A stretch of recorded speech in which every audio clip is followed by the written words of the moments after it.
Many years ago, I used to say, I've got to get my family to the beach. I've been promising to take them to the beach. What are they going to think if I don't take them? Now guess where I am while I'm thinking about the beach. Right, at the office. Now I finally get my family to the beach, but at the beach I'm saying, I should be at the office. I have so much to do. Now I've messed up my beach time with the family by thinking about the office. So I learned this lesson. Make a play day, and a work day a work day. Don't mix the two. Sure enough, if you say I'm going to take off at 3 o'clock and go play, guess what you are thinking about all morning? Taking off to go play. So don't play at work, and don't work at play. It's a great rule to follow to ensure that your time is used more effectively. Now, I know all of this has to be modified to fit your particular situation. No one rule will apply to all, but keep the main thought in mind. Separate work and play. When I take a lecture tour to Spain or Africa or Australia, I make it a work trip. Every day is filled with lectures, speeches, and business conferences. Then I arrange a play trip, because when I play, I really want to play. A builder friend of mine now has the luxury of working a week and taking off a week. That's what he calls it. Work a week, play a week. However, with weekends on either side of his play week, it's really 9 days.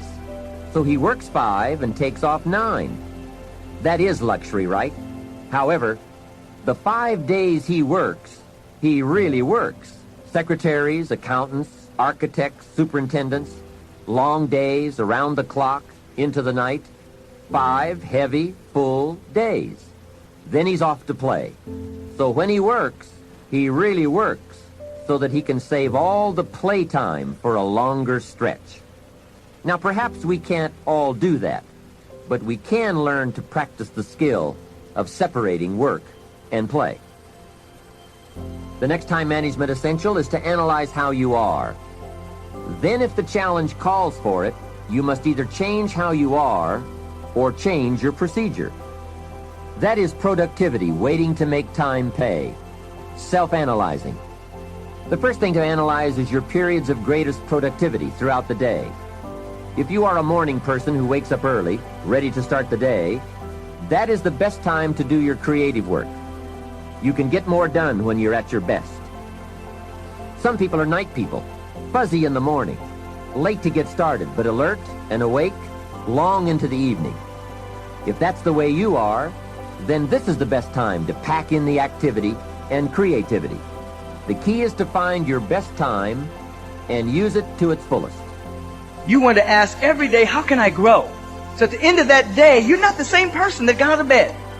You've had an insight. You've had a revelation. You've practiced something new. You've tried something new. You know, people ask me often, what were some of the decisions and choices and areas I focused on that made the biggest difference for me in my life? And that is the power of your identity.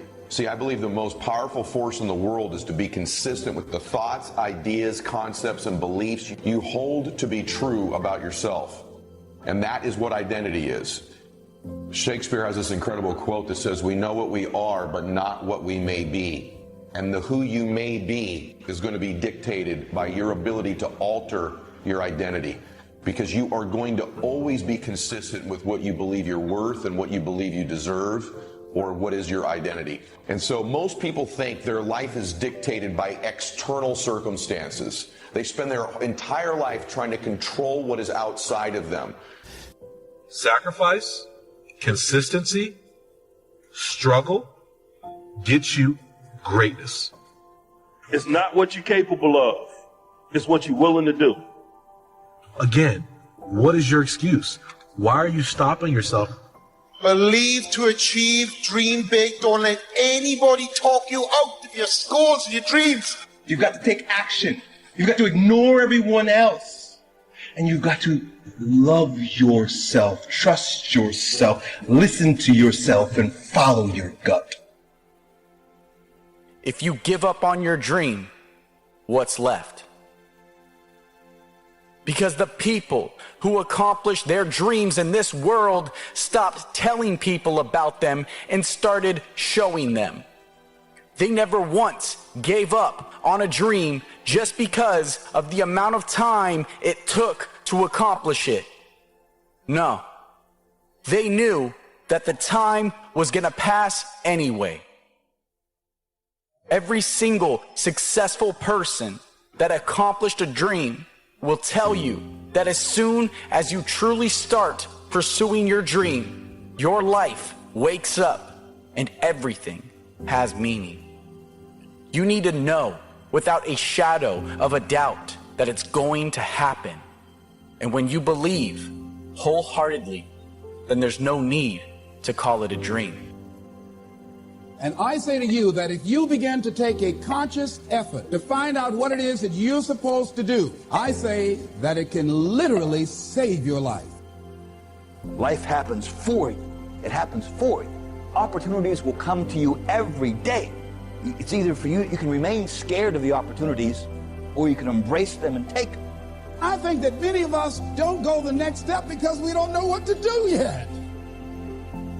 And I say that the reason that we don't even explore the possibility of what to do is because subconsciously we don't believe that it can happen for us, and we don't believe that we deserve it. So here's what I'm suggesting. How much time do you spend working on you? How much time do you spend every day working on your dream? Our job is take that low level of energy and convert it into a higher level of energy. Who's an entrepreneur in this room here? You ever heard that definition of entrepreneurs? They take one level of value and they 1+ it into a higher level of value, and that's why they get paid so much. It's about taking value and amplifying it. Well, energy is that way too. But what we do is we blame energy. My energy is this way because, listen, if you saw my schedule the last 6 months, you would cry for me, Argentina. You'd be like, how is he still standing and running around here like a little Energizer bunny? How is he doing that? Because everything over the last couple months, you'd be like, oh, that's not possible. It's because I don't hope to have energy. I generate energy. We can all generate energy on command. We live in a culture where most people are dabblers today because today, if you ask me, what does it take to be happy, I can give it you one word: progress. Progress equals happiness. When you're making progress in your body, even if you're not there yet, you feel good. Right. You achieve your goal and you just sit around, you're not happy. We gotta grow, we gotta make progress. It's easy to make progress in the beginning of something. In the beginning of a relationship, who doesn't have a good time, right? In the beginning of starting a business, if you love what you're doing, of course you're gonna have a great time. In the beginning, anything, it's easy. A job, it's fun in the beginning, it's novelty, it's new. Mastery is when you've worked, in the beginning, learning a sport. How fast do you learn tennis? I mean, just like zooms up here. You didn't know anything, you thought love, was an emotion, you find out it's a score, You go like this, but then you hit this plateau.